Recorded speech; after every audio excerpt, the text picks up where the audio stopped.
Hello everyone, and hope you're all feeling well with all these viruses going around.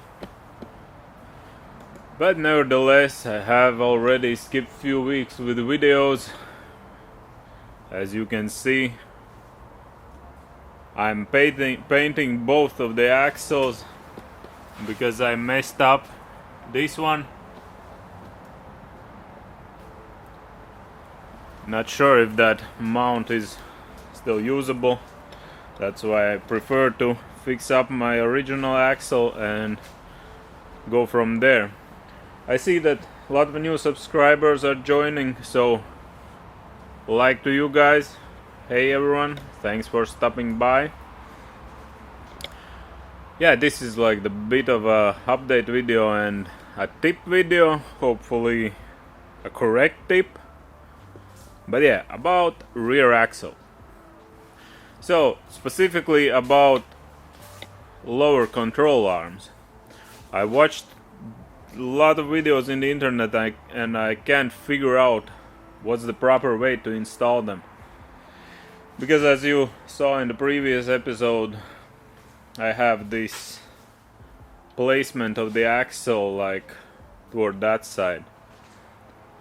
And as in my knowledge, as I found out, it's not a big deal because the diagonal, this bar that holds it in place, well, it's obvious. If you have 2-inch lift, then it's gonna be off by 2 inches because the frame is moving up, so it pulls the axle with it toward that side because that part is connected to the frame.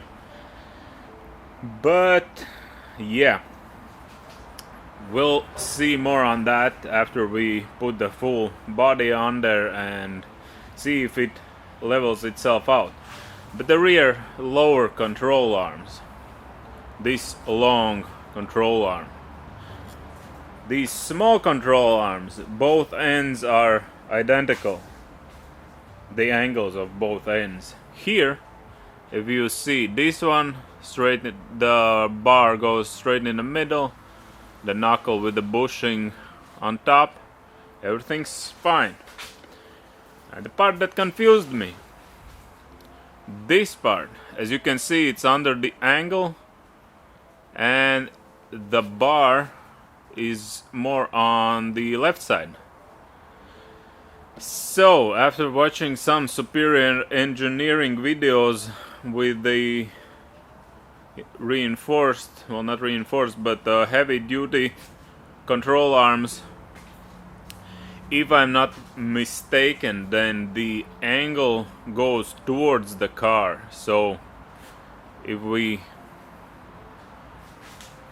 put it like this, I don't know if you can see it, but yeah, now it's closer to the there, and it will go inside towards the car, and the center piece goes to the axle.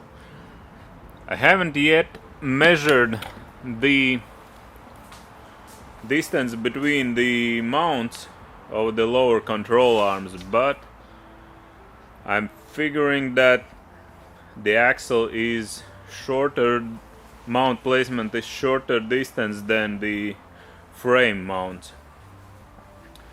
So yeah, I will quickly put it back on, show you how it looks. So as you saw, I connected the front end, the axle end, and now the frame end. As you can see, the hole doesn't fit. That's why I have this jack set up under that. I don't know the English name for that, but yeah, where the wheels are and the diff block and everything. So you just jack it up because, as you can see, it lifts that end so the axle comes forward a bit. So that way you can get it in place. See? Now I'm applying pressure and the whole thing moves. Now I can get my screw in there.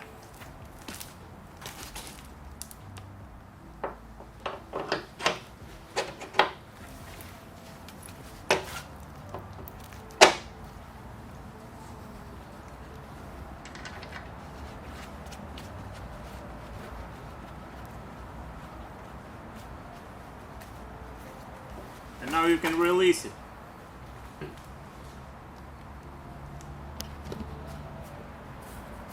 And it conveniently stays in place.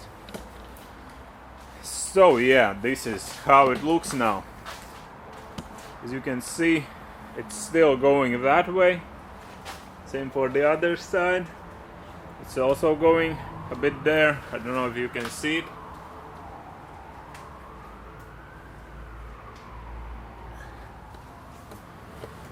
But yeah, for now I'm counting that it's on and moving it. When the full body will be on there, all of the weight, it's gonna stay in its original place needed. Also, one more tip: I will undo a bit these shock absorbers, but I will undo them later because I ordered the new rubber bushings for the springs that I will replace. Don't tighten anything down with the bushings when you don't have it fully finished and on the road, because what happens, I think most of you know already, but still repeating is the key. As you can see, I don't have it tightened down. Same there. If you tighten it down now, it's gonna lock the bushing in place, and when you apply the full weight of the car and put it on the road, it's just gonna rip the bushing apart, because it's gonna try to get in the place it needs to be, but due to the fact that you kind of already locked it in place, it doesn't have any play to it, and it's just gonna rip it off. So that's not good. Anyway, this is this small video. Hope you found out something useful, because I didn't know about that. Lower control arms having an angle, because the upper control arms doesn't have any angles. Hopefully this helped, and if someone knows that it should be the other way around, or the angle part needs to be on the axle, please do let me know, because this is only what I figured out kind of from other videos and stuff. Don't be shy, comment down below if I'm doing it correctly or not. If you know better, don't hesitate. Even criticism is good feedback. So yeah, thanks everyone again for stopping by. Thanks everyone who's new here. Stay safe, everyone. I'm not quite worried about this coronavirus and stuff, but hey, if the world's worried, then might as well wish you all the best. Hopefully you're safe. And I'll get back to you with the episode once I finish this. I'm being really lazy lately. Hopefully this stops soon. But hopefully, yeah, I need to paint this one, then I can just stick it back in. I will redo all the brake lines on the axle, and this will be my spare axle, because later I want to take it to the shop and see what they say about this part that I broke, trying to remove this control arm. Okay guys, thanks for stopping by, and see you next time. Bye.